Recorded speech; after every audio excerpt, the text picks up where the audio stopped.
পাক ভারত সীমান্তে উত্তেজনা বাড়ার সঙ্গে সঙ্গেই পাকিস্তান শাসিত কাশ্মীরে বন্ধ ঘোষণা করা হয়েছে প্রায় 1000-এর বেশি ইসলামী স্কুল।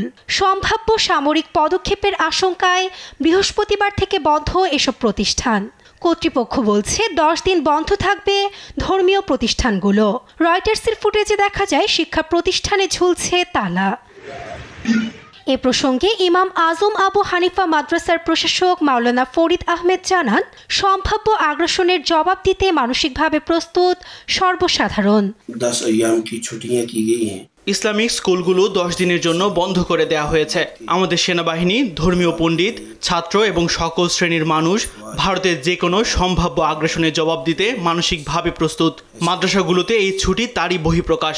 আমরা স্পষ্ট করে বলতে চাই যে কোনো আগ্রাসনের জন্য ভারত উপযুক্ত জবাব পাবে। এদিকে স্কুল বন্ধ থাকায় অবসর সময় কাটাচ্ছে হাজার হাজার শিশু। অনেকেই ব্যস্ত খেলাধুলায়, আবার অনেকেই স্কুল বন্ধের নোটিশে বাড়ি ফিরতে শুরু করেছে। রোববারও টানা 11 রাতের মতো কাশ্মীর সীমান্তে নিয়ন্ত্রণ রেখা বরাবর গোলাগুলিতে জড়ায় পাক ভারত সেনারা। ফলে আতঙ্কে কাটছে স্থানীয়দের দিন। শিশুদের নিরাপত্তার চিন্তায় উদ্বেগে অভিভাবকরা। তবে দেশের স্বার্থে মনোবলের কোনো ঘাটতি নেই বাসিন্দাদের। ভারত শাসিত কাশ্মীরের পেহেলগামে 26 পর্যটককে হত্যার ঘটনায় বেশ কিছুদিন ধরেই উত্তপ্ত পাক ভারত সম্পর্ক।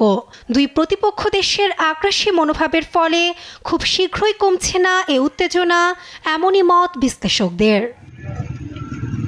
নাসরিন আক্তার, নিউজ ডেস্ক, দেশ টিভি।